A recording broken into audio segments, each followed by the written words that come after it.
हरे कृष्ण। ओम नमो भगवते वासुदेवाय। ओम नमो भगवते वासुदेवाय। ओम नमो भगवते वासुदेवाय।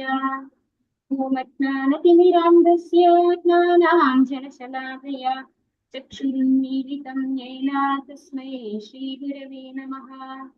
श्रीचैतन्यमनोभीष्टं स्थापितं येन भूतले स्वयं रूपकदा मह्यं ददाति स्वपदान्तिकम्। वन्देऽहं श्रीगुरो श्रीयुतपदकमलं श्रीगुरुन् वैष्णवांश्च श्रीरूपं साग्रजातं सहगणरघुनाथान्वितं तं सजीवं साद्वैतं सावधूतं परिजनसहितं कृष्णचैतन्यदेवं श्रीराधा कृष्णपादान् सहगणललिता श्रीविशाखान्वितांश्च नमो विष्णुपादाय कृष्णप्रेष्ठाय भूतले श्रीमदे भक्तिवेदान्त स्वामिनि नामिने नमस्ते सरस्वते देवे गौरवाणी प्रचारिणे निर्विशेषा शून्यवादी पाश्चात्य देशतारिणे। हे कृष्णा करुणा सिन्धो दीनबन्धो जगत्पते गोपेश गोपिका कान्ता राधा कान्त नमोस्तुते। तप्त काञ्चन गौराङ्गी राधे वृन्दावनेश्वरी वृषभानुसुते देवी प्रणमामि हरिप्रिये। वञ्चाकल्पतरुभ्यश्च कृपा सिन्धुभ्य एव च पतितानां पावनेभ्यो वैष्णवेभ्यो नमो नमः। जय श्री कृष्ण चैतन्य प्रभु नित्यानंद श्री अद्वैत गदाधर श्रीवासादि गौरभक्तवृंदा। हरे कृष्ण कृष्ण कृष्ण हरे हरे हरे राम राम राम हरे हरे। ഹരേ കൃഷ്ണ. ശ്രീ രാധാ ഗോവിന്ദ് മന്ദിർ ഇസ്കോൺ ബാംഗ്ലൂരിന്റെ 18 ദിവസത്തെ ഭഗവത്ഗീത ക്ലാസ്സിലേക്ക് എല്ലാവർക്കും സ്വാഗതം. നമ്മളങ്ങനെ 17ാമത്തെ അധ്യായത്തിലേക്ക് എത്തിയല്ലേ?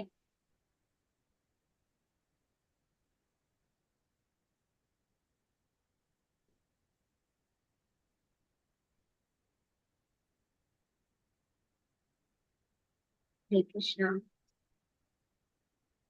17ാമത്തെ അധ്യായം ശ്രദ്ധാത്രേ വിഭാഗ യോഗ എന്നാണ്. ശ്രീ പ്രഭുപാദർ ശ്രദ്ധാവിഭാഗങ്ങൾ എന്നാണ് എഴുതി കൊടുത്തിരിക്കുന്നത് ഹെഡിങ്. ശ്രദ്ധ പറഞ്ഞു കഴിഞ്ഞാൽ എന്താണ്? വിശ്വാസം എന്ന് നമ്മൾ കണ്ടു അല്ലെ? വിശ്വാസ 3 തരം വിശ്വാസങ്ങളെ കുറിച്ചും സത്വരജസ്തമോ ഗുണങ്ങളിലുള്ള ദാനം, തപസ്, ഇതിനെ കുറിച്ചൊക്കെയാണ് ഈ അധ്യായത്തില് നമ്മൾ പഠിക്കുന്നത്.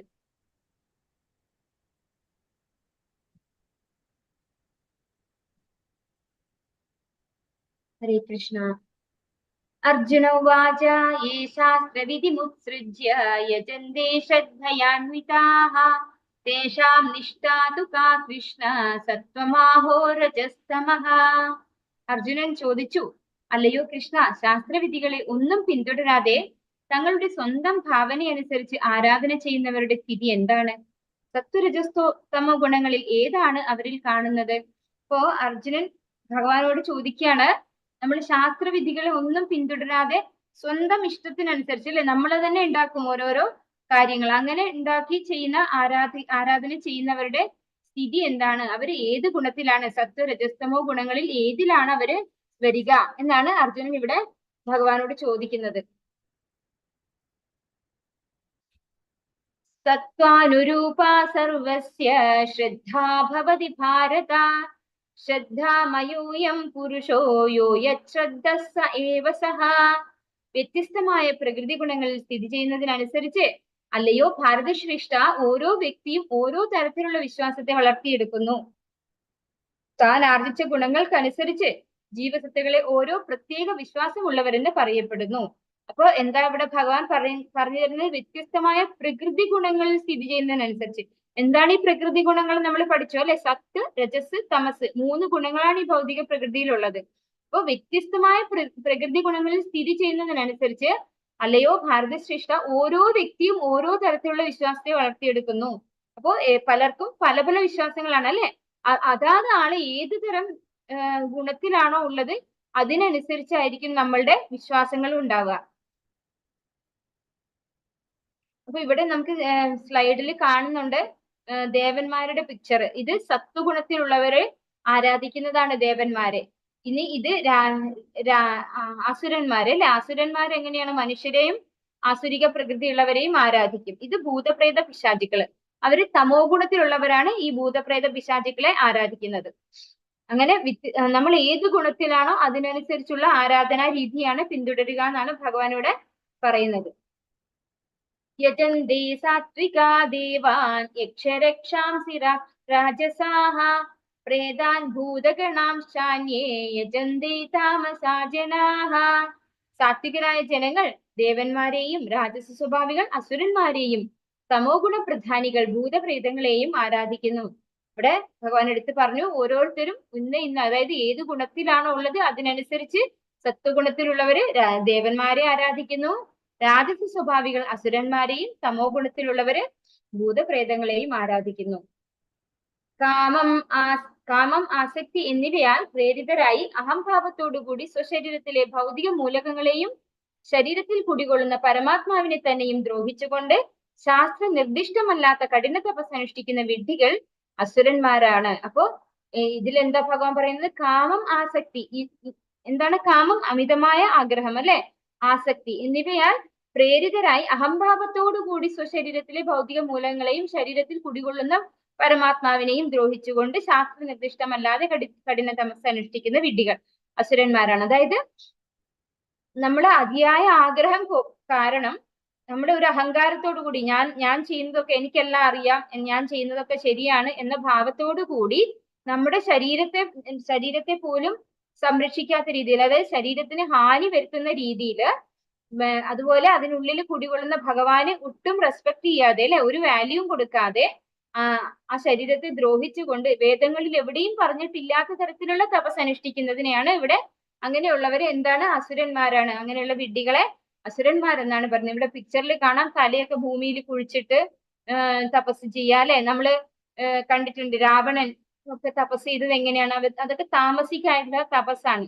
അതായത് തലയൊക്കെ മുറിച്ച് യാഗാഗ്നിയിൽ ഇട്ടുകൊണ്ടാണ് അദ്ദേഹം തപസ് ചെയ്തത്. പിന്നെ കഴിഞ്ഞ ദിവസം നമ്മൾ പഠിച്ചു ഭസ്മാസുരനൊക്കെ ചെയ്ത തപസ് എന്താണ്? താമസിക്കായിട്ടുള്ള തപസ്സാണ്. അപ്പൊ അത്തരത്തിലുള്ള തപസ്സിനെ താമസിക്കായിട്ടുള്ള കാര്യമാണ് പറയുന്നത്. ഇത്തരത്തിലുള്ള പ്രവൃത്തികള് താമസത്തിലുള്ളതാണ്, അവര് അസുരന്മാരാണ്. ആഹാരസ്ത്വപി സർവസ്യ ത്രിവിധോ ഭവതി പ്രിയഃ യജ്ഞസ്തപസ്തഥാ ദാനം തേഷാം ഭേദമിമം ശൃണു. മനുഷ്യർക്ക് ഭക്ഷണ വിഷയത്തിൽ പോലും ഇഷ്ടാനിഷ്ടങ്ങൾ ഭൗതിക പ്രകൃതിയുടെ ത്രിഗുണങ്ങൾക്കനുസരിച്ചായിരിക്കും. യജ്ഞങ്ങൾ, തപസ്, ദാനം എന്നിവയുടെ കാര്യത്തിലും അങ്ങനെ തന്നെ. ഇവയുടെ വ്യത്യാസങ്ങളെ പറ്റി കേട്ടുകൊള്ളുക. അപ്പോ ഇവിടെ എന്താ പറയുന്നത്? നമ്മളെയൊക്കെ ആഹാരം അല്ലെ, ഓരോരുത്തർക്കും ഓരോരോ ഇഷ്ടങ്ങളായിരിക്കും അല്ലെ.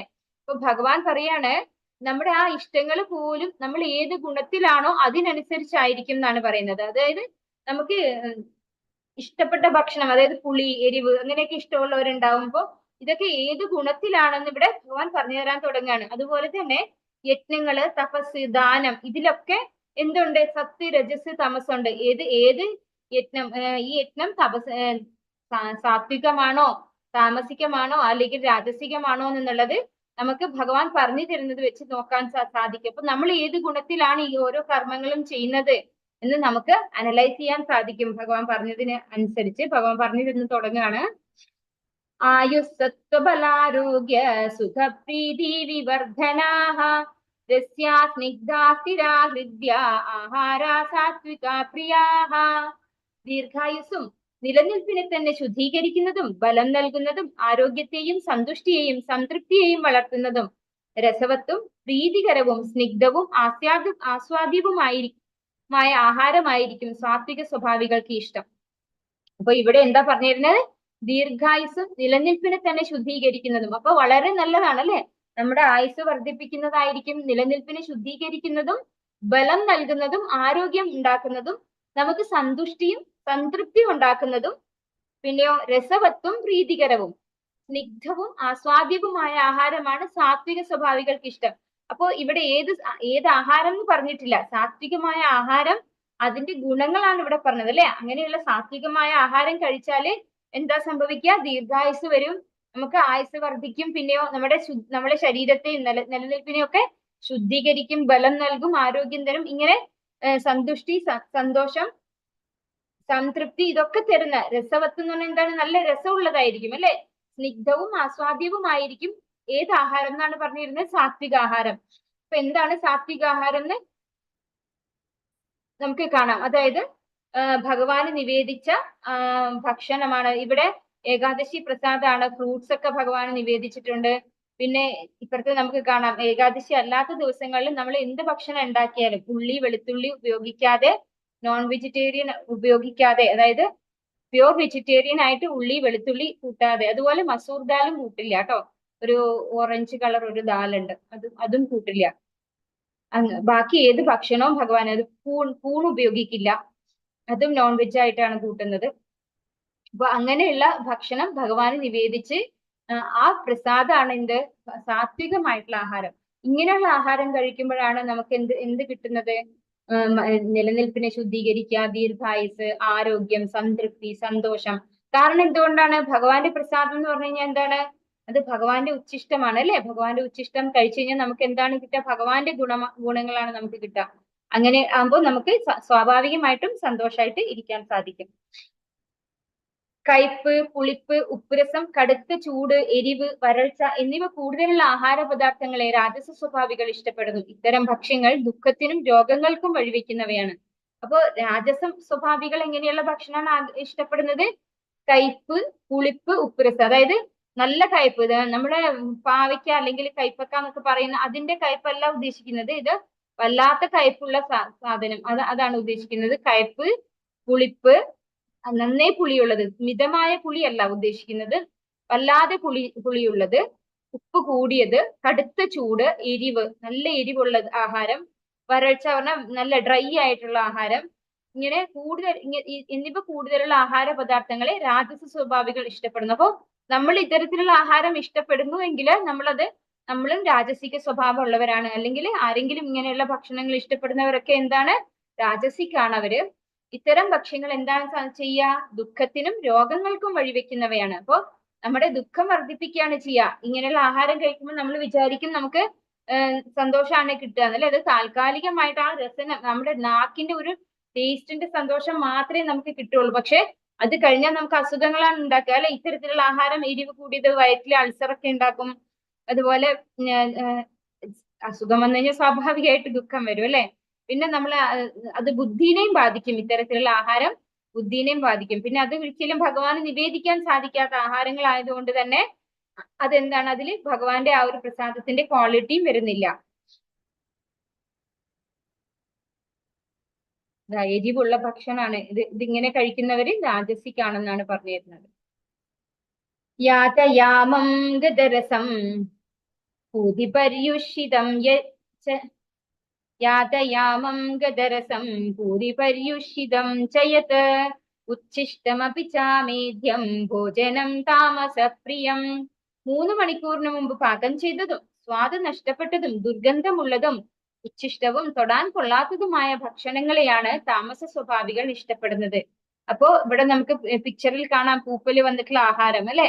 ഇതിലെന്താ പറയുന്നത്? 3 മണിക്കൂറിന് മുമ്പ് ഭക്ഷണം പാകം ചെയ്തു കഴിഞ്ഞാൽ അത് താമസ സ്വഭാവത്തിലുള്ള ആഹാരമായി എന്നാണ് പറയുന്നത്. അത് സ്വാദ് നഷ്ടപ്പെട്ടിട്ടുണ്ടാവും. പിന്നെയോ ദുർഗന്ധമുള്ളതും ഉച്ഛിഷ്ടം എന്ന് പറഞ്ഞു കഴിഞ്ഞാൽ എന്താണ്? വേസ്റ്റ് ആണത് അല്ലെ. അത് അങ്ങനെയുള്ളത്. പിന്നെ തൊടാൻ കൊള്ളാത്തതുമായ ഭക്ഷണങ്ങളെയാണ് താമസ സ്വഭാവികൾ ഇഷ്ടപ്പെടുന്നത്. അതായത് അറപ്പുളവാക്കുന്ന ഭക്ഷണങ്ങളാണ് താമസിക്കായിട്ടുള്ള ആളുകള് ഇഷ്ടപ്പെടുന്നത് എന്നാണ് പറയുന്നത്. അപ്പൊ നമുക്ക് ചിന്തിക്കാം, നമ്മൾ രാവിലെ ഭക്ഷണം ഉണ്ടാക്കി ജോലിക്ക് പോകുന്നവര് തീർച്ചയായിട്ടും 3 മണിക്കൂർ മുമ്പേ ഭക്ഷണം കുക്ക് ചെയ്ത് കൊണ്ടുപോകുന്നതാണ് അല്ലെ. അപ്പൊ അങ്ങനെയുള്ള ഭക്ഷണം ഭഗവാന് നിവേദിക്കാതെ കൊണ്ടുപോകുമ്പോ അത് എന്താണത്? അത് താമസിക്ക് തന്നെയാണ്. അത് നമുക്ക് മോശമായിട്ടുള്ള കാര്യങ്ങളാണ് നമുക്ക് തരാം. അതായത് താമസിക്കായിട്ടുള്ള ആഹാരം കഴിക്കുന്നവരുടെ ബുദ്ധി അതിനനുസരിച്ച് മോശമായ രീതിയിലാണ് പ്രവർത്തിക്കുക. അപ്പൊ നമ്മൾ എന്താ ചെയ്യേണ്ടത്? രാവിലെ ജോലിക്ക് പോകുന്നവര് രാവിലെ ഭക്ഷണം ഉണ്ടാക്കിയിട്ട് ഭഗവാന് നിവേദിച്ച് അത് പ്രസാദമാക്കിയിട്ട് കൈ കരുതി കഴിഞ്ഞാല് അതൊരിക്കലും താമസിക്കാവില്ല. കാരണം ഭഗവാന്റെ പ്രസാദത്തിന് ഈ നിയമം ബാധകമല്ല. അതായത് എത്ര പഴയ ഭക്ഷണം ആയാലും ചൈതന്യ മഹാപ്രഭു ഒരു വേറൊരു ആചാര്യന് കൊണ്ടു കൊടുക്കുന്നുണ്ട് ജഗന്നാഥപുരിയിലെ പ്രസാദം. അത് എന്താണ്? ഉണങ്ങിയ റൈസ് പോലെയൊക്കെ ഉള്ളതായിരിക്കും. അപ്പൊ അത് അപ്പൊ തന്നെ കഴിക്കാവുന്നതാണ്. അതൊരിക്കലും പഴകിയതാവുന്നില്ല. അതിനൊരിക്കലും താമസിക്കായിട്ട് മാറാൻ സാധിക്കില്ല ഭഗവാന്റെ പ്രസാദത്തിന്. അത് അതീന്ദ്രിയമാണ് അല്ലെ. ഭഗവാന്റെ പ്രസാദം അതീന്ദ്രിയമാണ്. നമുക്ക് വളരെ ഗുണപ്രദമാണ്. പക്ഷെ ഈ പറഞ്ഞിരിക്കുന്നത് താമസിക്കായിട്ടുള്ള ഫുഡാണിത്. പൂപ്പല് വന്ന ആഹാരം ഇതൊക്കെ നമ്മൾ ഉപയോഗിക്കുന്നത് എന്താണ്, താമസിക്കാണ്. അഫലാകാംക്ഷിഭിർയത്നോ വിദിദിഷ്ടോ യുജ്യതേ യഷ്ടവ്യമേവേദി മനഃ സമാധായ സാത്വികഃ. യജ്ഞങ്ങളിൽ വെച്ച് ഫലോദ്ദേശ്യമില്ലാതെയും സശ്രദ്ധമായും വേദവിധി പ്രകാരം കർത്തവ്യബോധത്തോടെ അനുഷ്ഠിക്കപ്പെടുന്ന യജ്ഞമത്രേ സാത്വികം. അപ്പൊ ആഹാരത്തിന്റെ കാര്യം ഭഗവാൻ പറഞ്ഞു അല്ലെ. എന്താണ് സാത്വിക ആഹാരം, എന്താണ് രാജസികമായിട്ടുള്ളത്, എന്താണ് താമസികമായിട്ടുള്ളത്. ഇനി യജ്ഞത്തെ കുറിച്ചാണ് ഭഗവാൻ പറയാൻ തുടങ്ങുന്നത്. യജ്ഞങ്ങളിൽ വെച്ച് ഫലോദ്ദേശമില്ലാതെയും സശ്രദ്ധമായും വേദവിധി പ്രകാരവും കർത്തവ്യബോധത്തോടെ അനുഷ്ഠിക്കപ്പെടുന്ന യജ്ഞം സാത്വികമാണ്. അതായത് നമ്മൾക്ക് എന്തെങ്കിലും ഭൗതികമായ ആഗ്രഹങ്ങൾ ഇല്ലാതെ, അതാണ് ഫലോദ്ദേശം ഇല്ലാതെ എന്നതുകൊണ്ട് ഉദ്ദേശിക്കുന്നത്. പിന്നെ സശ്രദ്ധമായും എന്ന് വെച്ചാൽ വളരെ വിശ്വാസത്തോടു കൂടിയും ശ്രദ്ധയോടു കൂടിയും ചെയ്യുന്നത്. സശ്രദ്ധമായും വേദവിധി പ്രകാരം, അതായത് വൈദിക വിധി എങ്ങനെയാണോ പറഞ്ഞിരിക്കുന്നത് അതിൻ പ്രകാരം ചെയ്യുക. പിന്നെ കർത്തവ്യബോധത്തോടെ, നമ്മളെ ഡ്യൂട്ടി ആണെന്നുള്ള നിലയിൽ, ഇത് എനിക്ക് എന്റെ ഡ്യൂട്ടി ആണെന്നുള്ള രീതിയിൽ അനുഷ്ഠിക്കുന്ന യജ്ഞമാണ് സാത്വികമായ യജ്ഞം എന്നാണ് ഭഗവാൻ പറയുന്നത്. അഭിസന്ധായതു ഫലം ദംഭാർത്ഥമപി ചൈവ യത് യുജ്യതേ ഭരതശ്രേഷ്ഠ തം യജ്ഞം വിദ്ധി രാജസം. ഭൗതികമായ ഏതെങ്കിലും പ്രയോജനത്തിന് വേണ്ടിയോ ഗർവ് കാട്ടാനായോ അനുഷ്ഠിക്കപ്പെടുന്ന യജ്ഞം രാജസം എന്നറിയുക, അല്ലയോ ഭാരതശ്രേഷ്ഠ. ഇപ്പൊ ഭഗവാൻ പറയുന്നു, നമ്മുടെ എന്തെങ്കിലും ഭൗതികമായ ഉന്നതിക്ക് വേണ്ടി, ഉന്നമനത്തിന് വേണ്ടിയോ അല്ലെങ്കിൽ ഗർവ് കാട്ടാനായോ, ഗർവ് കാട്ടാൻ എന്ന് പറയുമ്പോൾ നമുക്ക് എക്സാമ്പിൾ പറയാൻ സാധിക്കും. നമ്മൾ അമ്പലത്തിലൊക്കെ ഇപ്പൊ ഓരോരോ ഡൊണേഷൻസ് ഒക്കെ ചോദിക്കും അല്ലെ. അപ്പൊ ഇന്നയാള് ഡൊണേറ്റ് ചെയ്തു എന്ന് പറഞ്ഞാൽ അവിടെ അനൗൺസ് ചെയ്ത് എഴുതി വെക്കും അല്ലെ. ഇന്നയാളാണ് ഉണ്ടാക്കിയത്, ഇന്നയാളാണ് ഇന്നതിന് ഡൊണേറ്റ് ചെയ്തതെന്ന് പറഞ്ഞ് എഴുതി വെക്കും. അതാണ് അഡ്വർടൈസ് ചെയ്യുക അല്ലെ. ആ വ്യക്തിയെ അഡ്വർടൈസ് ചെയ്യാണ്, അവരാണ് കൊടുത്തതെന്ന് പറഞ്ഞാൽ. അതൊക്കെ എന്തിനാണ്? ഗർവ് കാണിക്കാൻ വേണ്ടിയാണ് അല്ലെ. ഞാൻ അമ്പലത്തിന് വേണ്ടി ഡൊണേറ്റ് ചെയ്തു എന്നൊക്കെ പറയാന്ന് ഗർവ് കാണിക്കാൻ വേണ്ടിയാണ് ഈ എഴുതി വെക്കേണ്ട ആവശ്യം വരുന്നത്. അല്ലെങ്കിൽ നമുക്കത് എഴുതിയിട്ട് അത്യാവശ്യം ഇല്ലല്ലോ. നമ്മുടെ കയ്യിൽ കാശുണ്ടെങ്കിൽ കൊടുത്തു എന്നല്ലാതെ നമുക്കത് എഴുതി വെക്കുന്ന എന്തിനാണ്? നമ്മളെ എല്ലാവരും റെസ്പെക്ട് ചെയ്യാൻ വേണ്ടി അല്ലെ. ഞാൻ ഇത്ര കാശ് ഡൊണേറ്റ് ചെയ്തു എന്ന് പറയാൻ വേണ്ടിയിട്ട്. അങ്ങനെയുള്ള ഇതാണ് ഗർവ് കാട്ടാനായിട്ട് ചെയ്യുന്നത്. അനുഷ്ഠിക്കപ്പെടുന്ന യജ്ഞം രാജസം. ഇത്തരത്തിലുള്ള യജ്ഞത്തെ രാജസമാണെന്ന് ഭഗവാൻ പറയുന്നു. വിധിഹീനമസൃഷ്ടാനം മന്ത്രഹീനമദക്ഷിണം ശ്രദ്ധാവിരഹിതം യജ്ഞം താമസം പരിചക്ഷതേ.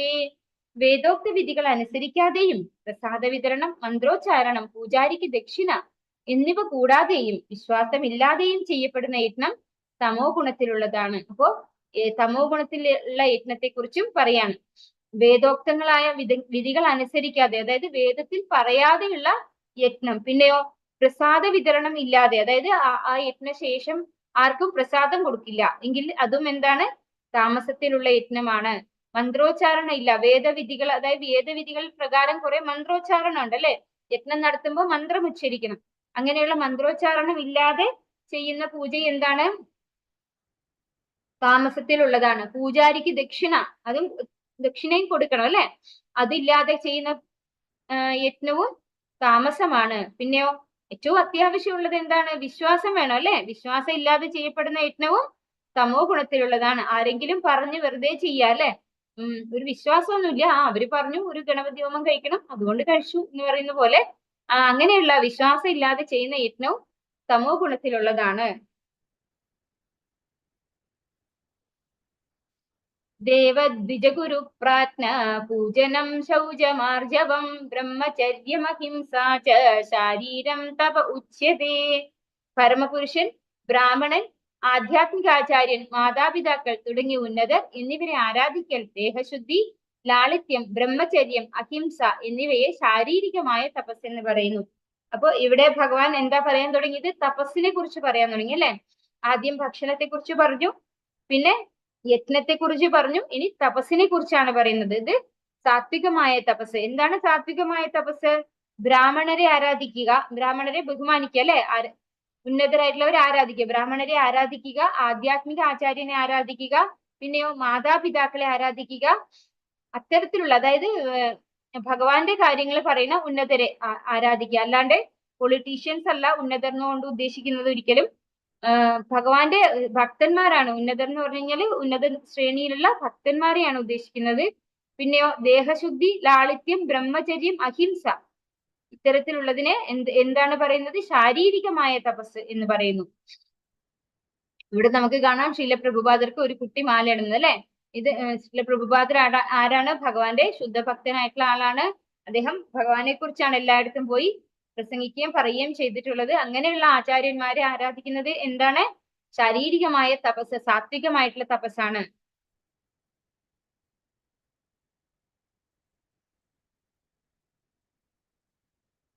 അനുദ്വേഗകരം വാക്യം സത്യം പ്രിയഹിതം ചയത് സ്വാധ്യായാഭ്യസനം ചൈവ വാങ്മയം തവ ഉച്യതേ. സത്യവും പ്രയോജനകരവും കേൾക്കുന്നവർക്ക് ഉദ്വേഗം ഉണ്ടാക്കാത്തതും ഹിതകരവുമായ സംഭാഷണവും പതിവായുള്ള വേദമന്ത്രോച്ചാരണവുമാണ് വാങ്മയമായ തപസ്. അപ്പോ തപസ്സിനെയും ഡിവൈഡ് ചെയ്യാണ് ഭഗവാൻ. നേരത്തെ പറഞ്ഞു ശാരീരികമായ തപസ് അല്ലെ. ഇത് വാങ്മയമായ തപസ്സിനെ കുറിച്ചാണ് ഇവിടെ പറയുന്നത്. അതായത് വാക്ക് ഉപയോഗിച്ച്, വാണി ഉപയോഗിച്ച് ചെയ്യുന്ന തപസ്. അപ്പോ എന്താണ് വാങ്മയമായ തപസ്? സത്യവും പ്രയോജനകരവും കേൾക്കുന്നവർക്ക് ഉദ്വേഗം ഉണ്ടാക്കാത്തതെന്ന് വെച്ചാൽ എന്താണ്? അവർക്ക് ടെൻഷൻ കൊടുക്കാത്തത് അല്ലെ, അവർക്ക് വിഷമം കൊടുക്കാത്തതായിട്ടുള്ള സംസാരം, ഹിതകരവുമായ സംഭാഷണവും പതിവായുള്ള വേദമന്ത്രോച്ചാരണവുമാണ് വാങ്മയമായ തപസ്. അപ്പോ പതിവായുള്ള വേദമന്ത്രോച്ചാരണം, ഭഗവാന്റെ തിരുനാമ സങ്കീർത്തനം, ഇതൊക്കെ എന്താണ്? വാങ്മയമായ തപസ്സാണ്. ഇവിടെ നമുക്ക് ചൈതന്യ മഹാപ്രഭുവിന്റെ സങ്കീർത്തന പ്രസ്ഥാനം കാണാം. ഇങ്ങനെയുള്ളത് എന്താണ്? സങ്കീർത്തനം ചെയ്യുമ്പോൾ, ഭഗവാന്റെ കീർത്തനം ആലപിക്കുമ്പോൾ നമ്മൾ ചെയ്യുന്നത് വാക്കുകൊണ്ട്, നാവ് ഉപയോഗിച്ചുള്ള തപസ്സാണ്, വാങ്മയമായ തപസ്സാണത്. മനഃപ്രസാദ സൗമ്യത്വം മൗനമാത്മാ വിനിഗ്രഹ ഭാവസംശുദ്ധിരിത്യേതോ മാനസമുച്യതേ. സംതൃപ്തി, സൗമ്യത, മൗനം, ആത്മസംയമനം, സ്വഭാവശുദ്ധി എന്നിവ മാനസികമായ തപസ്സിൽ പെടുന്നു. അപ്പോ മനസ്സുകൊണ്ടും ചെയ്യുന്ന തപസ് എന്താണ്? സംതൃപ്തി, അതായത് നമ്മുടെ മനസ്സിനെ എപ്പോഴും സംതൃപ്തമാക്കി വെക്കുന്നത്. സൗമ്യത, സൗമ്യമായ പെരുമാറ്റം, സ്വഭാവം. മൗനം എന്ന് പറഞ്ഞു കഴിഞ്ഞാല് മിണ്ടാതിരിക്കലല്ല, ഭഗവാനെ കുറിച്ച് സംസാരിക്കാം. മറ്റുള്ള കാര്യങ്ങളിൽ, അതായത് ഭൗതികമായ കാര്യങ്ങളിൽ നമ്മൾ മൗനം അവലംബിക്കുക, അധികം സംസാരിക്കാണ്ടിരിക്കുക. പിന്നെ ആത്മസംയമനം അറിയില്ലേ, നമുക്ക് ദേഷ്യം വരുമ്പോ നമ്മൾ കൺട്രോൾ ചെയ്യുക, അങ്ങനെയുള്ള കാര്യങ്ങളൊക്കെ മനസ്സിനേക്ക് കൺട്രോൾ ചെയ്യാം, ഇന്ദ്രിയങ്ങളെ, മനസ്സിനെ. സ്വഭാവശുദ്ധി എന്നിവ മാനസികമായ തപസ്സിൽ പെടുന്നപ്പോ അത് മാനസികമായ തപസ്സിലാണ് വരുന്നത്. ഈ പറഞ്ഞ സംതൃപ്തി, സൗമ്യത, മൗനം, ആത്മസംയമനം, സ്വഭാവ സംശുദ്ധി, ഇത് മാനസികമായ തപസ്സാണ്. ഇവിടെ നമുക്ക് ഒരു പിക്ചർ സ്ലൈഡിൽ കാണാം. ഇത് എന്താണെന്ന് വെച്ചാല് ശുകദേവ ബ്രഹ്മർഷി, നമ്മുടെ വേദവ്യാസരുടെ മകനാണ് ശുകദേവ ബ്രഹ്മർഷി. ശുകദേവ ബ്രഹ്മർഷി 16 വർഷം വാട്ടികയുടെ ഗർഭത്തിൽ ഇരിക്കുന്നുണ്ട്, പുറത്തു വരാതെ. അതായത് അന്നത്തെ കാലത്ത് അതിന് സാധിക്കുമായിരുന്നു. അതായത് അമ്മയ്ക്ക് വേണമെങ്കിൽ ചെയ്യാം, കുട്ടിക്ക് വരണ്ടെന്ന് വിചാരിച്ചാൽ വരാണ്ടിരിക്കാം. ഇന്നത്തെ കാലത്ത് നമുക്ക് 9 മാസം 10 മാസം ആയിക്കഴിഞ്ഞാൽ സ്വാഭാവികമായിട്ട് പ്രസവിക്കും അല്ലെ. പക്ഷെ അന്നത്തെ കാലത്ത് വാട്ടികയ്ക്ക് അവർക്കൊക്കെ സാധിക്കുമായിരുന്നു. അങ്ങനെ 12 വർഷം ശുകദേവ ബ്രഹ്മർഷി അമ്മയുടെ ഗർഭപാത്രത്തിൽ ഇരുന്നു. അപ്പൊ അവസാനം ഭഗവാൻ തന്നെ ശുകദേവ ബ്രഹ്മർഷിയോട് പറഞ്ഞു, ഇവിടെ മായയിൽ നീ പെടില്ല, നീ പുറത്ത് വന്നോളൂ എന്ന് പറഞ്ഞതിന് ശേഷമാണ് ശുകദേവ ബ്രഹ്മർഷി പുറത്തേക്ക് വരുന്നത്. അങ്ങനെ പുറത്തേക്ക് വന്ന ഉടനെ തന്നെ ഒരു കൗവീനം പോലും ഇടാതെ വിരക്തിയോടുകൂടി പോവാണ് ചെയ്യുന്നത്, വീട് വിട്ട് പോവാണ് ചെയ്യുന്നത് ശുകദേവ ബ്രഹ്മർഷി. അപ്പൊ അങ്ങനെ പോകുന്ന കുട്ടിയുടെ പുറകെ പോകുന്ന വേദവ്യാസനെയാണ് ഇവിടെ കാണിക്കുന്നത്. അപ്പൊ അങ്ങനെ പോകുമ്പോ അവിടെ വഴിയിൽ കുറച്ച് സ്ത്രീകള് നഗ്നരായിട്ട് കുളിക്കുന്നുണ്ടായിരുന്നു, നഗ്നതയോടുകൂടി കുളിക്കുന്നുണ്ടായിരുന്നു. അപ്പൊ ആ ശുകദേവ ബ്രഹ്മർഷിയെ കണ്ടപ്പോ അവർക്ക് ആർക്കും ഒന്നും തോന്നിയില്ല. അതായത് അദ്ദേഹം എന്താണ്, ജനിച്ചപ്പോ തന്നെ ആത്മസാക്ഷാത്കാരം ലഭിച്ചിട്ടുള്ള ആളാണ് അല്ലെ. അദ്ദേഹത്തിന് സ്ത്രീ എന്നോ പുരുഷൻ എന്നോ ഉള്ള വ്യത്യാസം ഇല്ല. പക്ഷെ വേദവ്യാസ മഹർഷിയെ കണ്ടപ്പോ ഇവരെല്ലാരും വേഗം ഓടി കരയിൽ കയറി ഡ്രസ് ഇടുകയാണ് ചെയ്തത്. അപ്പൊ അതെന്താണ് വ്യത്യാസം? വേദവ്യാസരും ഭഗവാന്റെ ഭക്തനാണ്, ഭഗവാന്റെ അവതാരമാണ് ശരിക്കും അല്ലെ. ഭക്തൻ എന്നല്ല, അവതാരം തന്നെയാണ്. വേദവ്യാസൻ എന്ന് പറഞ്ഞു കഴിഞ്ഞാല് ഭഗവാന്റെ തന്നെ അവതാരമാണ്. അപ്പൊ അങ്ങനെയുള്ള വേദവ്യാസനെ കണ്ടപ്പോൾ ഇവര് ശാരീരിക ബോധത്തിലേക്ക് പോയി. എന്തുകൊണ്ടെന്ന് വെച്ചാൽ വേദവ്യാസൻ ഗൃഹസ്ഥനാണ്, ശുകദേവ ബ്രഹ്മർഷി ആത്മസാക്ഷാത്കാരം സിദ്ധിച്ച ഒരു വ്യക്തിയും, അദ്ദേഹത്തിന് ശരീരബോധം ഇല്ലാത്ത ആളാണ്. അദ്ദേഹം സ്ത്രീ ശരീരത്തെയും പുരുഷ ശരീരത്തെയും എന്തായിട്ടാണ് കാണുന്നത്? ആത്മാവിന്റെ ഒരു ഡ്രസ്സായിട്ടാണ് കാണുന്നത്. പക്ഷെ വേദവ്യാസ മഹർഷി ഒരു ഗൃഹസ്ഥനായിരുന്നു. അതുകൊണ്ടാണ് അങ്ങനെ ചെയ്തത്. അദ്ദേഹത്തിന് സ്ത്രീ പുരുഷ വ്യത്യാസം ഉണ്ടാവും. അതുകൊണ്ടാണ് അവര് അങ്ങനെ ചെയ്തത്. അപ്പോ ഇവിടെ നമ്മൾ പറഞ്ഞ തപസ് ഏതാണ്? മാനസികമായ തപസ്സിനെ കുറിച്ച് പറഞ്ഞു അല്ലെ? ശ്രദ്ധയാ പരയാ തപ്തം തപസ്ത്രിവിധം നരൈഹി അഫലാകാംക്ഷിഭിർയുക്തൈഹി സാത്വികം പരിചക്ഷതേ.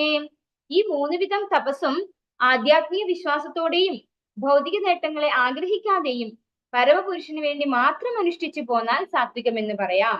അപ്പോ ഈ 3 തപസ്സും നമ്മുടെ എന്തെങ്കിലും അതായത് എന്നെ എല്ലാവരും നല്ലത് പറയണം അല്ലെങ്കിൽ അങ്ങനെയൊക്കെ വിചാരിച്ച് ചെയ്തു കഴിഞ്ഞാൽ എന്താണ്? അത് സാത്വികമാവില്ല. പക്ഷെ എങ്ങനെ ചെയ്താലാണ് അത് സാത്വികമാവുന്നത്? ആധ്യാത്മിക വിശ്വാസത്തോടെ, അതായത് ഭഗവാനിൽ വിശ്വാസം ഉണ്ടാവണം.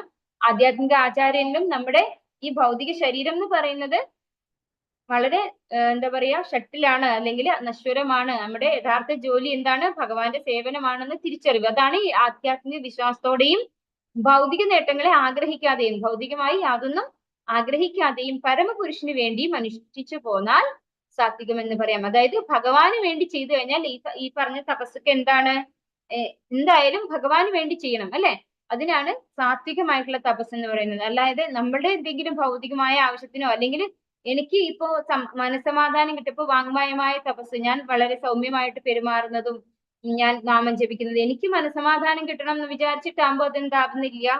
സാത്വികമാവുന്നില്ല. ഭഗവാനെ തൃപ്തിപ്പെടുത്തണം എന്ന് വിചാരിച്ച് ചെയ്യുമ്പോഴാണ് അത് സാത്വികമാവുന്നത്. സത്കാരമാന പൂജാർത്ഥം തപോദംഭേന ചൈവയത് ക്രിയതേ തദിഹ പ്രോക്തം രാജസം ചലമധ്രുവം. ബഹുമതിയും ആരാധനയും നേടാനോ അഹങ്കാരം കൊണ്ടോ ചെയ്യപ്പെടുന്ന തപസ് രാജസമാണ്, ക്ഷണികവും അനിശ്ചിതവുമാണത്. അപ്പോ എന്നെ എല്ലാവരും ബഹുമാനിക്കണം, എന്നെ എല്ലാവരും ആരാധിക്കണം എന്ന് വിചാരിച്ച് ഞാൻ വലിയ സംഭവമാണല്ലേ, ഞാൻ വലിയ ആളാണ്, സമൂഹത്തിൽ എന്നെ റെസ്പെക്ട് ചെയ്യേണ്ടതാണ് എന്നൊക്കെ വിചാരിച്ച് ചെയ്യുന്ന തപസ്സുകൾ അത് ഏതായാലും എന്താണ്? രാജസികാണ്. അത് ക്ഷണികവും അനിശ്ചിതവുമാണ്. അത് നശ്വരമാണ്. ക്ഷണികം എന്ന് പറഞ്ഞാൽ എന്താണ്? കുറച്ചു നേരത്തേക്ക് മാത്രം നിലനിൽക്കുന്നത്. അനിശ്ചിതം എന്ന് പറഞ്ഞു കഴിഞ്ഞാലോ നിശ്ചിതമല്ലാത്തത് അല്ലെ, വളരെ പെട്ടെന്ന് നശിച്ചു പോണത്.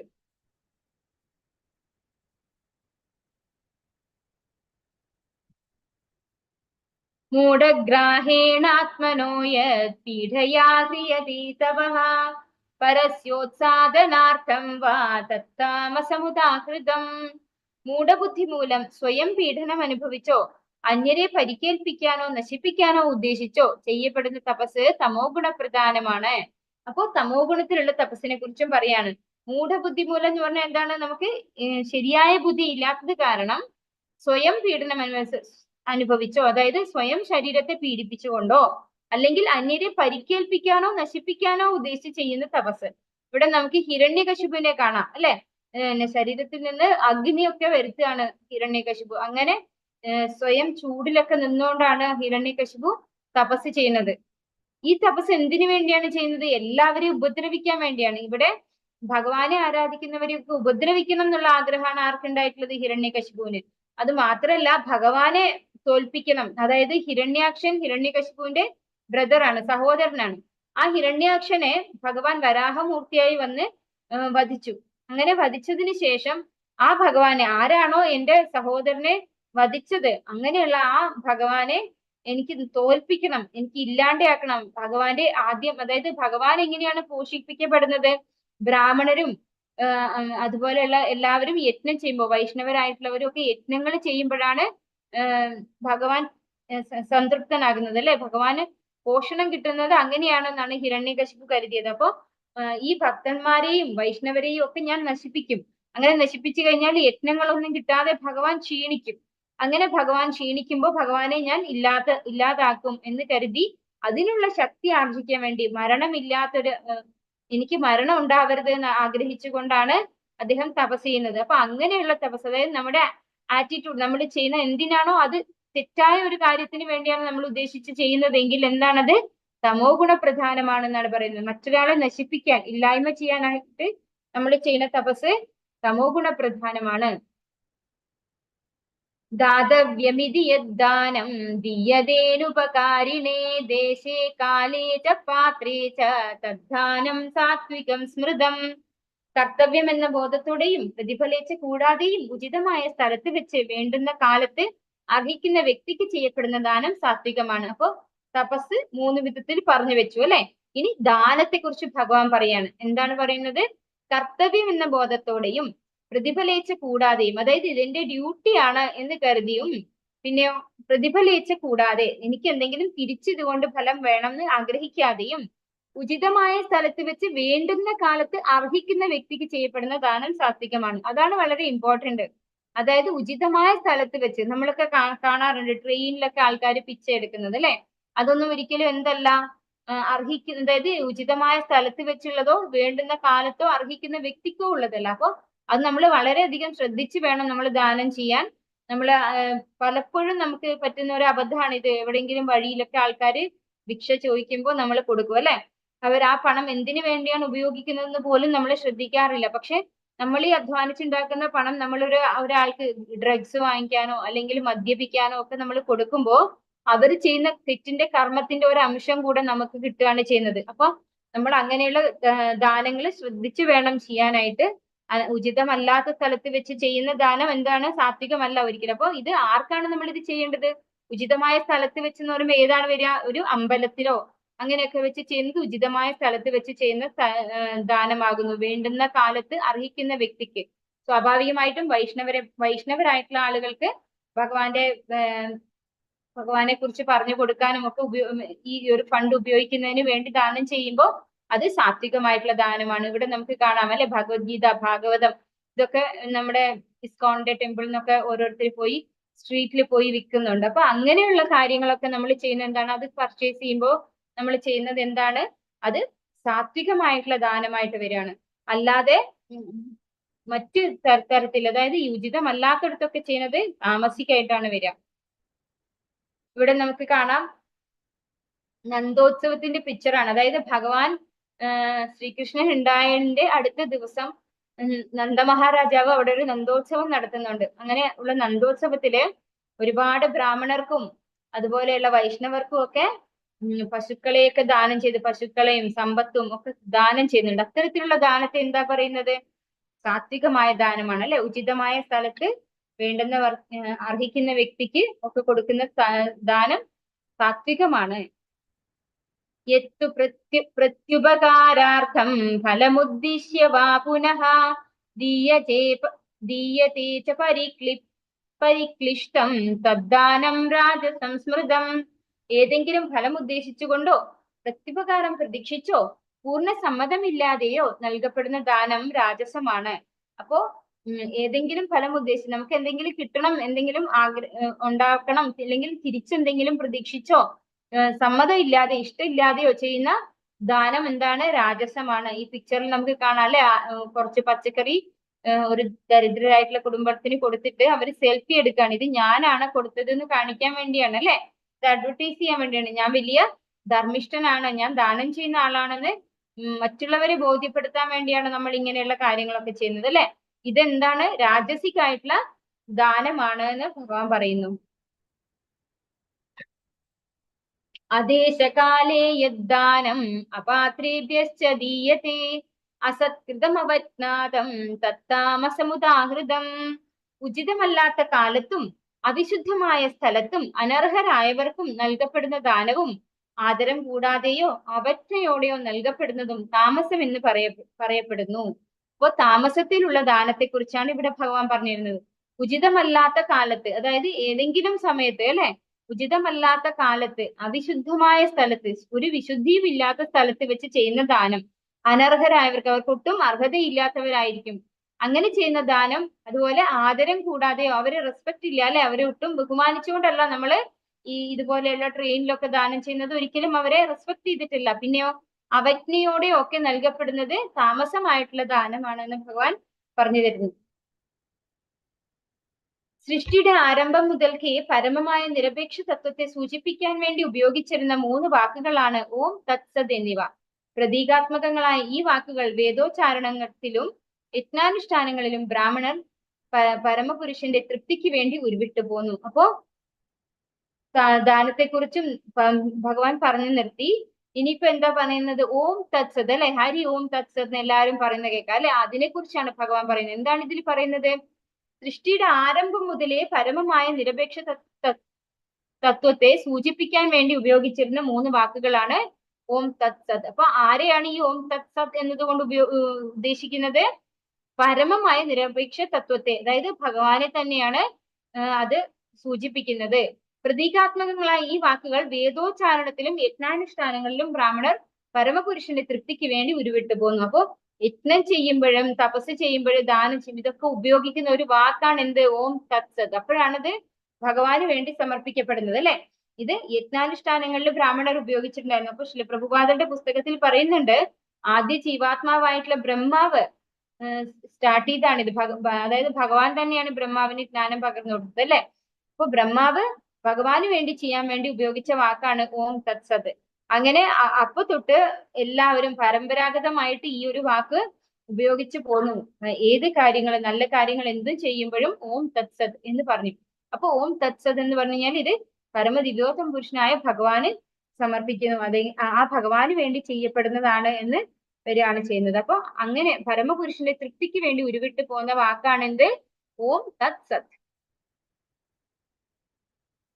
അതുകൊണ്ട് വൈദിക നിയന്ത്രണം അനുസരിച്ച് യജ്ഞദാന തപസ്സുകൾ അനുഷ്ഠിക്കുന്ന അതീന്ദ്രിയവാദികൾ പരമപുരുഷനെ പ്രാപിക്കുന്നതിനായി എപ്പോഴും ഓം എന്ന വാക്കോട് കൂടിയാണ് എല്ലാം ആരംഭിക്കുന്നത്. അപ്പൊ ഓം എന്ന വാക്ക് നമ്മള് നേരത്തെ പഠിച്ചു. പ്രണവം ഞാനാണ് അല്ലെ. ഭഗവാൻ പറയുന്നുണ്ട് ഓംകാരമാണ് ഈ പ്രണവം എന്ന് പറയുന്നത്. ഈ ഓംകാരം ഞാനാണെന്ന് ഭഗവാൻ വിഭൂതി യോഗത്തിൽ പറഞ്ഞിട്ടുണ്ട്. അപ്പൊ ഇവിടെ എന്താ പറയുന്നത്? വൈദിക നിയന്ത്രണം അനുസരിച്ച് യജ്ഞദാന തപസ്സുകൾ അനുഷ്ഠിക്കുന്ന അതീന്ദ്രിയവാദികൾ ഭഗവാനെ പ്രാപിക്കുന്നതിനായി എപ്പോഴും ഓം എന്ന വാക്കോട് കൂടിയാണ് ആരംഭിക്കുന്നത്. അപ്പൊ ആ ഭഗവാനെയാണ് എന്ത് പ്രതിനിധീകരിക്കുന്നത്? ഓം എന്ന വാക്കുകൊണ്ട് പ്രതിനിധീകരിക്കുന്നത് പരമദിവ്യോത്തമ പുരുഷനായ ഭഗവാനെ തന്നെയാണ്. അപ്പൊ അത് ആരുപയോഗിക്കാറുണ്ടെന്ന് പറയുന്നു? അതീന്ദ്രിയവാദികൾ. അതീന്ദ്രിയവാദികൾ എന്ന് പറഞ്ഞാൽ ആരാണ്? ഇന്ദ്രിയവാദികളല്ല, അതീന്ദ്രിയവാദികൾ. അപ്പൊ ഭഗവാന്റെ ഭക്തന്മാര് തന്നെയാണ് അതീന്ദ്രിയവാദികൾ.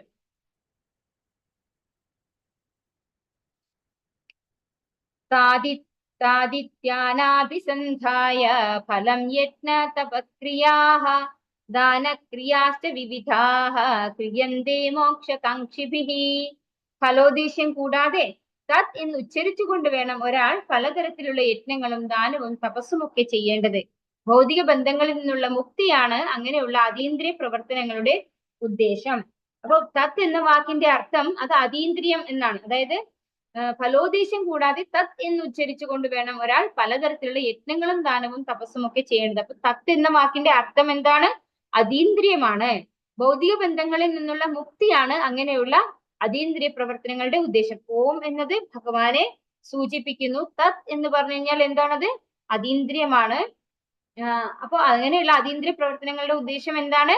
നമ്മുടെ ഭൗതിക ബന്ധനങ്ങളിൽ നിന്നുള്ള മുക്തിയാണ് ഉദ്ദേശിക്കുന്നത്. ഓം തത് സത് എന്ന് പറയുമ്പോൾ അതിൽ ഓം ഭഗവാനെ സൂചിപ്പിക്കുന്നു.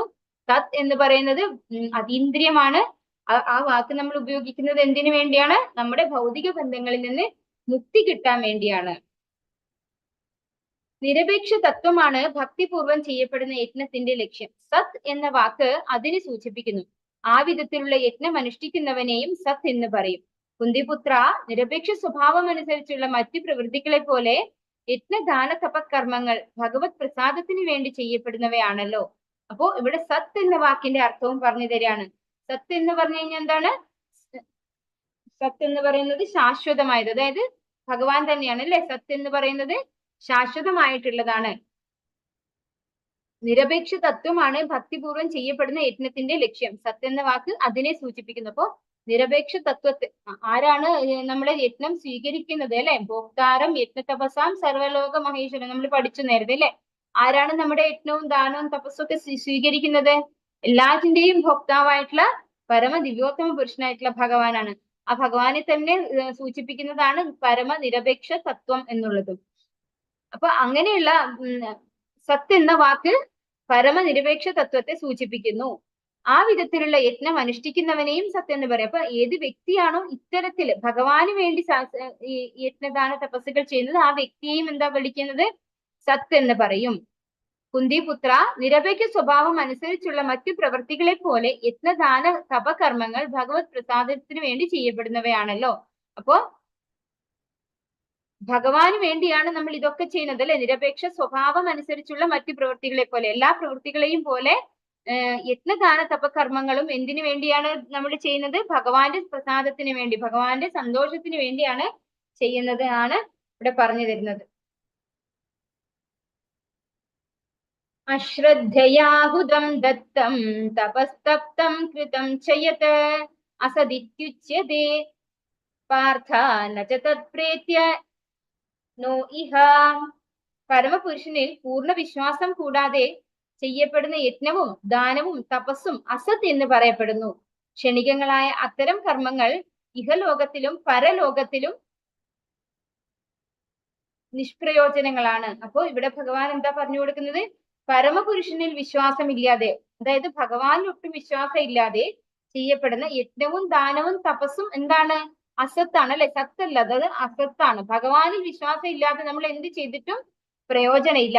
ക്ഷണികങ്ങളായ അത്തരം കർമ്മങ്ങൾ ഈ ലോകത്തിലോ പരലോകത്തിലോ നിഷ്പ്രയോജനങ്ങളാണ്. അതായത് ഇവിടെ കൊണ്ട് ഈ ഇങ്ങനെയുള്ള കർമ്മങ്ങൾ കൊണ്ട്, ദാനവും തപസ്സും യജ്ഞവും കൊണ്ട് ഒരു പ്രയോജനവും ഇല്ല എന്നാണ് പറയുന്നത്. ഭൗതികമായിട്ടുള്ള ഐശ്വര്യവും കിട്ടില്ല അവർക്ക്, ആധ്യാത്മികമായ ഉന്നതി ഉണ്ടാവില്ല അവർക്ക്. എന്തില്ലാത്തത് കൊണ്ട്? പരമപുരുഷനിൽ വിശ്വാസം ഇല്ലാത്തത് കൊണ്ട് അല്ലെ. ശ്രദ്ധാത്രയ വിഭാഗ യോഗ എന്ന് ഭഗവാൻ പറഞ്ഞപ്പോ അതില് ശ്രദ്ധ പറയുന്നത് എന്താണ്? വിശ്വാസം തന്നെയാണ് അല്ലെ. ഭഗവാനിൽ വിശ്വാസം ഇല്ലാത്തവര് എന്ത് ദാനവും തപസ്സും യജ്ഞവും ഒന്നും ചെയ്തിട്ടും ഒരു പ്രയോജനം ഇല്ല, അവർക്ക് ഒരു ഗുണവും അതുകൊണ്ട് കിട്ടില്ല എന്നാണ് ഭഗവാൻ പറയുന്നത്. ഇനി ഗോലോക ചാർട്ടാണിത്. ഇതിന്റെ ഒരു എക്സ്പ്ലനേഷൻ ഞാൻ ഇതിന്റെ വേറൊരു സ്ലൈഡ് ഞാൻ ഷെയർ ചെയ്യാം.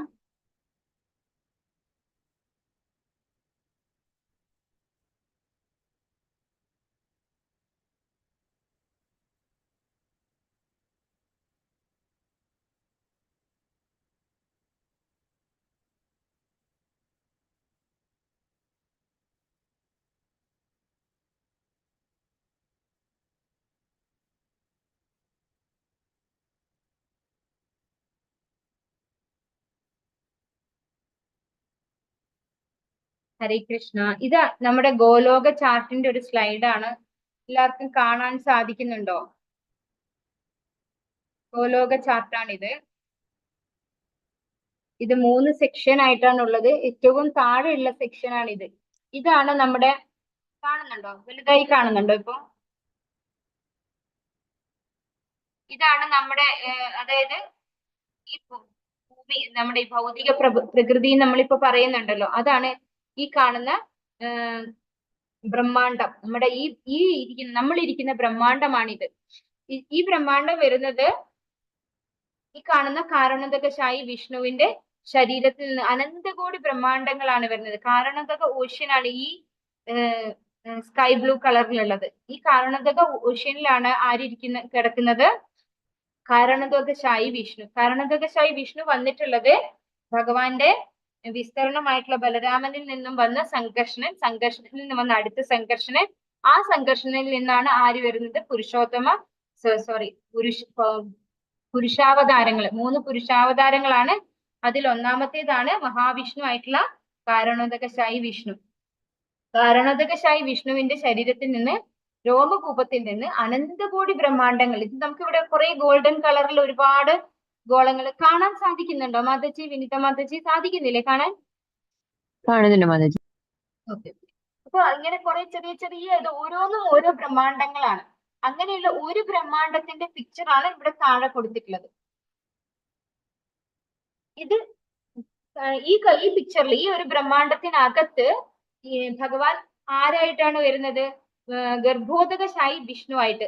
ആ വിഷ്ണുവിനെയാണ് നമുക്ക് ഇവിടെ കാണുന്നത്. അനന്തശേഷന്റെ മുകളിൽ ശയിക്കുന്ന ഗർഭോദകശായി വിഷ്ണു. ഗർഭോദകശായി വിഷ്ണുവിന്റെ നാഭിയിൽ നിന്ന് വന്നിട്ടുള്ള ഒരു പത്മം അല്ലെ, താമരയുടെ മുകളിലാണ് ആരുള്ളത്? ബ്രഹ്മദേവനുള്ളത്. ഈ ബ്രഹ്മദേവന്റെ താഴോട്ടാണ് നമുക്ക് 14 ലോകങ്ങൾ കാണാൻ സാധിക്കും. നിങ്ങൾക്ക് കാണാൻ സാധിക്കുന്നുണ്ടോ എന്ന് എനിക്കറിയില്ല. പാതാളം, രസാതല, മഹാതല, തലാതല, സുതല, പിതല, അതല, ഭൂർലോകം, ഇവിടെയാണ് നമ്മൾ ഇരിക്കുന്നത്. ഈ ഭൂർ എന്ന് എഴുതിയിരിക്കുന്നിടത്താണ് നമ്മൾ ഇരിക്കുന്നത്. ഭൂവർ, പിന്നെ സ്വർഗം, മഹാലോക, ജനലോക, തപോലോക, സത്യലോക. ഇത്രയും 14 ലോകങ്ങളാണ് ഇതിനകത്തിരിക്കുന്നത്. അതായത് ഭഗവാന്റെ ഗർഭോദകശായി വിഷ്ണുവിൽ നിന്ന് വന്നിട്ടുള്ള ബ്രഹ്മാവിന്റെ താഴെയുള്ള ഈ 14 ലോകങ്ങളാണ് ഇത്. നമ്മൾക്ക് അറിയാവുന്ന, നമ്മൾ പറയാറില്ലേ 3 ലോകങ്ങൾ എന്ന് പറയുന്നത് എന്താണ്? ഈ ഭൂമിയുടെ മുകളിലുള്ളതും ഭൂമിയുടെ താഴെയുള്ളതും ഭൂമിയാണ് 3 ലോകങ്ങൾ എന്ന് പറയുന്നത്. അല്ലാതെ 14 ലോകങ്ങൾ പറയുന്നതും 14 ലോകങ്ങൾ എന്ന് പറയും അല്ലെ. അതൊക്കെ ഇതാണ് ഈ കാണുന്ന ഈ ഒരു ബ്രഹ്മാണ്ടത്തിനകത്തുള്ളതാണ് ഇതൊക്കെ കാണുന്നത്. അതിനകത്തുള്ള ഗർഭോദകശായി വിഷ്ണുവിൽ നിന്നാണ് ഇത് വന്നിട്ടുള്ളത്. പിന്നെ ഇവിടെ നമുക്ക് കാണാം ക്ഷീരോദകശായി വിഷ്ണു. ക്ഷീരോദകശായി വിഷ്ണു ആണ് എല്ലാവരുടെ ഉള്ളിലും പരമാത്മാവായിട്ടിരിക്കുന്നത്. ക്ഷീരോദകശായി വിഷ്ണു ഇരിക്കുന്ന സ്ഥലം അബോർഡ് എന്ന് പറയുന്നത് ധ്രുവലോകം എന്ന് പറയുന്ന ഒരു നക്ഷത്രം നമുക്ക് ഇവിടെ കാണാം. ഇവിടെയാണ് ക്ഷീരോദകശായി വിഷ്ണു ഇരിക്കുന്നത്. ബ്രഹ്മാവ് പ്രാർത്ഥിക്കുന്നത് ഈ ക്ഷീരോദകശായി വിഷ്ണുവിന്റെ അടുത്ത് വന്നിട്ടാണ്. എല്ലാ കാര്യങ്ങളും ഹെൽപ്പ് ചോദിക്കുന്നത് ഈ ക്ഷീരോദകശായി വിഷ്ണുവിന്റെ അടുത്ത് വന്നിട്ടാണ്. പിന്നെ ഈ സത്യലോകത്തിലാണ് ബ്രഹ്മാവിന്റെ സ്ഥലം ഇരിക്കുന്നത്. തപോലോകത്തിലുള്ളത് കുമാരന്മാരാണ്, തപസ് ചെയ്യുന്ന ലോകം. പിന്നെ ജനലോകത്തിലാണ് പ്രജാപതിമാരൊക്കെ, നമുക്കറിയാലോ പ്രജാപതിമാര്, ദക്ഷ പ്രജാപതി എന്നൊക്കെ നമ്മൾ കേട്ടിട്ടില്ലേ. അപ്പൊ അവരൊക്കെ ഇരിക്കുന്നത് ജനലോകത്തിലാണ്. മഹർലോകത്തില് ഭൃഗുമുനി ഒക്കെ തപസ് ചെയ്യുന്നത് അവിടെയാണ്. സ്വർഗലോകത്തില് ദേവേന്ദ്രനാണുള്ളത്. ഭുവർലോകത്തില് ഗോസ്റ്റ് ആയിട്ടുള്ള, അതായത് അത് പറയുന്നത് നമ്മൾ ഈ യുദ്ധത്തിലൊക്കെ വീരമൃത്യൊക്കെ മരിച്ചിട്ടുള്ള കുട്ടികള് അങ്ങനെയുള്ളവരൊക്കെ അടുത്ത ഒരു ശരീരം സ്വീകരിക്കുന്നത് വരെ ഇരിക്കുന്ന സ്ഥലമാണ് ഈ ഭുവർ ലോകം എന്ന് പറയുന്നത്. ഭൂർലോകം നമ്മുടെ ഈ ഭൂമിയാണ്, നമ്മളൊക്കെ ഇരിക്കുന്ന സ്ഥലം. അതളം, വിതളം അതൊക്കെ പാതാള ലോകങ്ങളുമാണ്. ഇങ്ങനെ 14 ലോകങ്ങളാണ് ഇതിനകത്ത്. ഈ ഒരു ബ്രഹ്മാണ്ടത്തിന് അകത്തിരിക്കുന്ന കാര്യങ്ങളാണ് ഈ എക്സ്പ്ലെയിൻ ചെയ്യുന്നത്. ഭഗവാന്റെ ശരീരത്തിന് വരുന്ന അനന്തകോടി ബ്രഹ്മാണ്ടങ്ങൾ വരുന്നുണ്ട്. അതിൽ ഒരു ബ്രഹ്മാണ്ടത്തിന്റെ കാര്യമാണ് നമ്മൾ ഇത്രയും എക്സ്പ്ലെയിൻ ചെയ്തിരിക്കുന്നത്. ഇതിന്റെ ലെയർ എന്ന് പറയുന്നത് ഇവിടെ നമ്മൾ കാണുന്നുണ്ടാവും. 7 ലെയർ ആണ്. അത് earth, water, fire, air, ether, ഫോൾസിഗോ, മഹത്തത്വ. അപ്പൊ ഈ 7 1 2 3 4 5 6 7 ലെയർ ഉണ്ട്. ഈ 7 ലെയറിന്റെയും പ്രത്യേകത എന്ന് വെച്ചാൽ ഈ ഒരു ലെയർ തന്നെ എത്രയോ കോടി മൈലുകളാണ് ഈ ഒരു ലെയറിന്റെ വിഡ്ത്ത് എന്ന് പറയുന്നത്, വീതി എന്ന് പറയുന്നത്. ഓരോ ലോകം, ഈ ഒരു ലോകം കഴിഞ്ഞ് അതിന്റെ അടുത്ത ഈ ഒരു ലെയർ കഴിഞ്ഞ് അടുത്ത ലെയർ ഇതിന്റെ 10 ഇരട്ടി വിസ്തീർണത്തിലാണ് ഇരിക്കുന്നത്. അപ്പൊ അത്രയും വിസ്തീർണം, ഇത് 10 ഇരട്ടി, ഇത് 10 ഇരട്ടി. അപ്പൊ ഓരോന്നും 7 ലോകങ്ങളും 10 ഇരട്ടി വെച്ച്, തൊട്ട് മുമ്പത്തേന്റെ 10 ഇരട്ടി വെച്ച് വലിപ്പം കൂടുതലുള്ള ലെയർ ആണ്. അപ്പൊ എത്രയും ലെയർ കൂടുതൽ ഉള്ളത് കൊണ്ട് തന്നെ നമുക്ക് എന്ത് കാണാൻ സാധിക്കില്ല? ഇതാണ് ഭഗവാന്റെ ബ്രഹ്മജ്യോതി, ഈ വൈറ്റ് കളറിൽ കാണുന്നത്. ഈ ബ്രഹ്മജ്യോതി എങ്ങോട്ട് വരില്ല, ഒരിക്കലും ബ്രഹ്മാണ്ടത്തിന്റെ ഈ ഉള്ളിലേക്ക് പ്രവേശിക്കുന്നില്ല. അപ്പൊ ഇതിനുള്ളിലാണ് സൂര്യനും ചന്ദ്രനും ഒക്കെ പ്രകാശം തരുന്നത് ഈ ഒരു ബ്രഹ്മാണ്ടത്തിന്റെ അകത്ത് നിന്നുകൊണ്ടാണ്. ഈ ബ്രഹ്മാണ്ടത്തിന്റെ പുറത്തുള്ള ലോകമാണ് ഭഗവാന്റെ ധാമങ്ങളൊക്കെ. ഇവിടെ നമുക്ക് ക്ഷീരോദകശായി വിഷ്ണുവിനെ കാണാം. ഇത് സദാശിവ ലോകാണ്. പിന്നെ ദേവീധാമം, സോറി,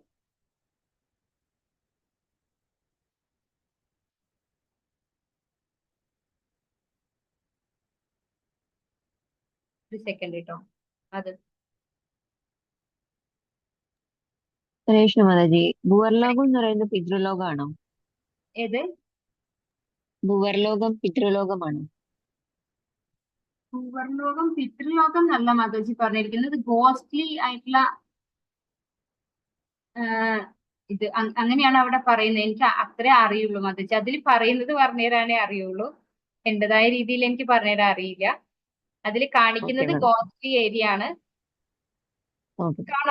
കാണാമോ? ഇപ്പം ഷെയർ ആയിട്ടില്ലേ? ഷെയർ ആയിട്ടില്ല.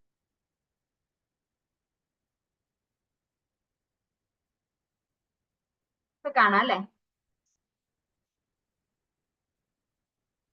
ബ്രഹ്മജ്യോതി നമുക്ക് ഇവിടെ കാണാൻ പറ്റുന്നുണ്ട്. അപ്പൊ ഇവിടെ ഞാൻ സൈഡ് ഇത് കാണിക്കാനാണ് ഞാൻ കൊണ്ടുവന്നത്. ദേവീധാമം എന്ന് പറഞ്ഞ് കാണുന്നത് ഇതിന്റെ ഈ പ്ലാനറ്റിന്റെ സൈഡിൽ നമുക്ക് കാണാം. ഇതാണ് ദേവീധാമം. പിന്നെ മഹേശധാമം എന്ന് പറഞ്ഞു കഴിഞ്ഞാല് ശിവന്റെ ധാമമാണ് മഹേശധാമം എന്ന് പറയുന്നത്. ഇവിടെയാണ് സദാശിവ ലോകം എന്ന് പറഞ്ഞ് നമുക്ക് ഇവിടെ കാണാൻ സാധിക്കുന്നുണ്ടോ ഞാൻ ഇവിടെ കാണിക്കുന്നത്? കാണുന്നുണ്ട് മാതാജി. ഇതിന്റെയൊക്കെ മുകളിലാണ് ഈ കാണുന്നതാണ് വൈകുണ്ഠ ലോകങ്ങൾ. ഈ ബ്ലൂ കളറിൽ കാണുന്നതാണ് വൈകുണ്ഠ ലോകങ്ങൾ. വൈകുണ്ഠ ലോകങ്ങളില് ഭഗവാൻ എങ്ങനെയാ ഉള്ളത്? ചതുർഭുജ വിഷ്ണു രൂപമാണ്. ചതുർഭുജ വിഷ്ണു രൂപം ഐശ്വര്യ ഭാവത്തിലാണ് ഭഗവാൻ ഇരിക്കുന്നത്. ഭഗവാൻ രാജാവായിട്ട് ഇരിക്കുന്ന സ്ഥലമാണ് ഇത് വൈകുണ്ഠധാമങ്ങൾ. ഭഗവാന്റെ കുറേ വൈകുണ്ഠങ്ങളുണ്ട്. ഭഗവാന്റെ കുറെ വിഷ്ണു പോട്ടൻസി ഉണ്ട്. ആ ഓരോ വിഷ്ണു പോട്ടൻസിയും ഉള്ളത് ഈ ഒരു ധാമത്തില്, വൈകുണ്ഠധാമത്തിനകത്താണ്. വൈകുണ്ഠധാമത്തിന്റെയും മുകളിലാണ് അയോധ്യ. നമ്മൾ പറയും അയോധ്യ നമുക്ക് ഇവിടെ ഭാരതത്തിലാണല്ലോ എന്ന്. പക്ഷെ ഭാരതത്തിലുള്ള അയോധ്യ പറയുന്നത് ഇവിടുത്തെ കുറച്ച് സ്ഥലം ഭഗവാൻ തന്നെ കൊണ്ടുവരുന്നതാണ്. ഭഗവാൻ അവതരിക്കുമ്പോ ഭഗവാൻ എങ്ങനെയാണ്? ഭഗവാൻ ഭൂമിയിൽ വെറുതെ അവതരിക്കില്ല. ഭഗവാന്റെ ധാമത്തോടു കൂടിയാണ്, ധാമം കൊണ്ടുവന്നാണ് അവതരിക്കുന്നത്. അപ്പോ അയോധ്യ ശരിക്കും പറഞ്ഞാൽ ഇവിടെയാണ്. അതായത് വൈകുണ്ഠത്തിന്റെയും മുകളില് ഗോലോക വൃന്ദാവനത്തിന്റെ താഴെയായിട്ട് അതാണ് അയോധ്യ എന്ന് പറയുന്ന സ്ഥലം നമുക്ക് ഇവിടെ കാണാൻ സാധിക്കും. പിന്നെ ഗോലോക വൃന്ദാവനാണ് മുകളിലേക്ക് പോകുന്തോറും വരുന്നത്. ഗോലോക വൃന്ദാവനത്തിലാണ് ദ്വാരക, നിങ്ങൾക്ക് കാണാൻ സാധിക്കുന്നുണ്ടാവും ദ്വാരക എന്ന് എഴുതിയിട്ട്. ഇതാണ് ദ്വാരക, ജഗന്നാഥപുരി, മധുര. ഇതൊക്കെ എവിടെയുള്ള സ്ഥലങ്ങളാണ്? ഗോലോക വൃന്ദാവനത്തിലുള്ള സ്ഥലങ്ങളാണ്. ഈ ഗോലോക വൃന്ദാവനാണ് ഈ താമരയുടെ ഇതൾ പോലെയുള്ള ഈ സ്ഥലം. ഇതിന്റെ ഏറ്റവും മധ്യത്തിലാണ് ഭഗവാനും രാധാറാണിയും ഉള്ളത്.